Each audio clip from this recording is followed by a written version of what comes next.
Kung magkakaroon ka ng pagkakataon na makausap ang iyong Panginoon, ano ang itatanong at sasabihin mo sa Kanya?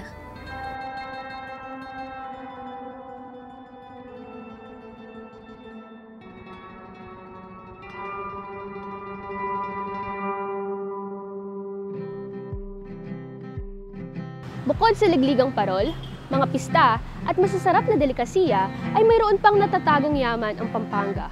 Ngunit, ito ay nasa bingit na ng pagkawala. Ito ay ang kulitan, ang pagsulat mula sa nakaraan. Ako si Ren, at samahan niyo akong alamin ang aking pinagmulan.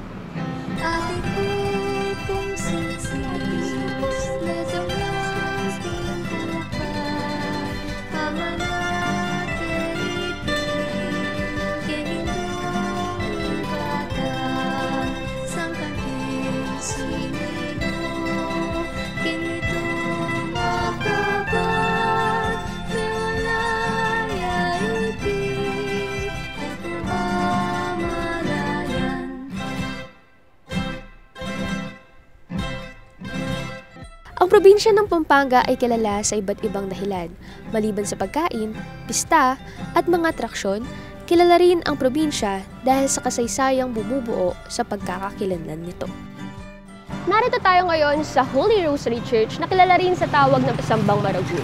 Ito ay sinimulang itinayo noong October 18, 1877. Ito ay nagsilbing execution grounds ng mga Pilipinong pinaghihinalaang nag-aasa laban sa Espanya. Tulad ng Holy Rosary Church, marami ring mga simbahan ang makikita dito sa lalawigan ng Pampanga.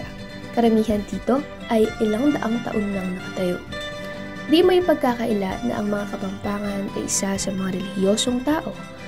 Ngunit bago pa man dalhin ng mga Espanyol ang Kristyanismo sa Pampanga, ay may sarili na silang Diyos-Diyosan. Noong unang panahon, isa sa mga kinikilalang Diyos ng mga Kapampangan ay si Apong Sinukuan. Isa sa mga binigay nitong biyaya para sa mga Kapampangan ang kulitan, isang katutubong sulat na ginagamit para sa komunikasyon, mapatao man, patay, o mapadyos.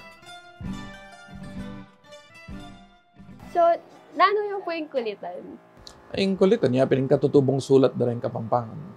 According to our researchers po, atin po kanong story or legend behind kulitan. Nano yung po itang storya na po nita? So, yung aman wando, pangking ngamlat, di apong sinukwan niya piningaldo, ne? Raing Kapampangan, tutok yan dyan mo yung pangimot ng apong sinukwan, o ingaldo.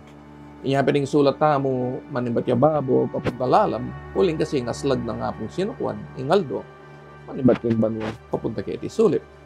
Ngayon, nung bagit manibat ya wanan, papunta king kaili, nung makairap king norte, o king amyan na hanapin, yung bundo kalaya, nung nuya makatok ng yapong sinukwan, nung nuya sislag, at yung king kaya kang wanan. So, yung aslagan, at yung king wanan mo, kaya ba't, ito, sulat po yung babo, yung banwa, kaya ba't po tang lumbog na yung aldo, kaya niyang kaili, nor niyang pinatubo.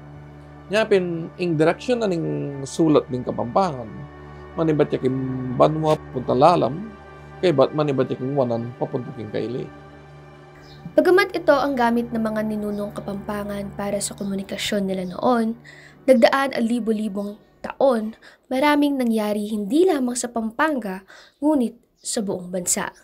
Dumating ang mga Espanyol, dala-dala ang kanilang mga kultura at Kristyanismo, ang mga Amerikano at mga Hapon. Lahat ng mga ito, malaki ang naging epekto sa kultura at lengguwahe ng mga Kapampangan, pati na rin ang mga katutubong sulat katulad ng kulitan.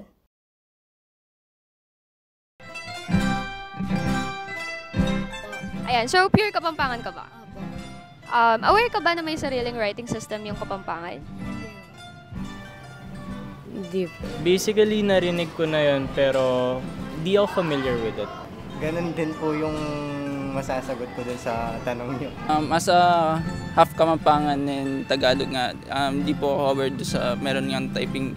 Hindi po eh. Halos ngayon ko lang din po nalaman. Siguro aware ako kapag nandun ako sa mga traditional events sa Kapampangan. Pero hindi ako aware na kulitan pala yung tawag doon sa ano na yun. Aware po ako pero I'm not familiar with it po. Bukod sa mga pangyayaring naganap sa nakaraang henerasyon, ngayong makabagong panahon, mayroon ding mga bagong pagsubok sa pagpapalaganap ng edukasyon tungkol sa kulitan. Siguro yung isa sa mga lapses na naging challenge talaga sa akin is yung isa sa mga feature ng kulitan na very unique doon sa script.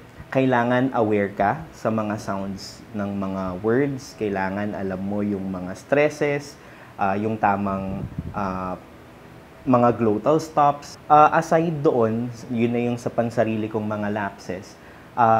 Nagkakaroon ng lapse naman pagdating dun sa pag-reach sa audience kasi para sa audience, ang daling matutunan ng baybayin eh. Ang kaso pag na-encounter na nila yung kulitan, na-intimidate sila dun sa mga ibang quirks nung script. Kagaya nga nung na-mention ko kanina, yung stressed syllables, mga glottal stops, yung writing directions, and so on. Mahirap i-sustain yung interest ng mga tao. Once they learn kulitan, once they are able to read and write, eventually, they would lose interest in it. Para lang siyang laruan. Kumbaga, napukaw yung interest nila, natuto sila, pero tumitigil doon sa part na kung kailan kailangan na nilang ituro. Sa kaso naman nung sa parang modern age na meron tayo ngayon, dun sa modern usage, kumbaga parang na-imagine ba natin na sa Pampanga, gagamit ng mga signages na nakasulat sa kulitan. Tinry nila yon sa Manila, di ba? Tinry during the time of Isko Moreno. Maganda siya na nakikita doon, pero meron bang nakakabasa? Wala, di ba? Nawawala yung practicality doon sa part na yon. Ito yung sinasabi ko kanina na parang tila nagiging accessory na lang siya. The people do not see the value of it. Kay, kera ka lang, uling eneman nito rin Kapampangan, ng manong siswag, king eskwela, ne? O, Kapampangan, nagkasakit ng susulat king Roman script, Kenny pa kayang kulitan, na bala mo, bista man katutubo mo yung sulat, bala mo foreign script yan. Eh. O na yung hanggang bumagod bisa ito, bandang taloy masana yung karan, nung tutok na nga. O kanita, yung kera ka lang problema daring aliwang Kapampangan, detang kambal siwala, detang long vowels. Pero, anak ko pa, sinaneda na ako riyapo ko, na ela kabuda e i o u reng kening kahita mo. Kening reng siwala tamo king Kapampangan. Nyapen maragulya kontra ing eskwela king kabyas ng Kapampangan. Uling aliwain tuturuning eskwela, masyadong kolonyal, kaya ba't aliwain balo tamo, kaya ragulan tamo, ikatang Kapampangan. Ngayon, nakilala na natin ang kulitan at ang kwento sa likod nito. Sino-sino naman kaya ang mga nasa likod ng pagpapalaganap nito? Saan pa kaya ito nagagamit?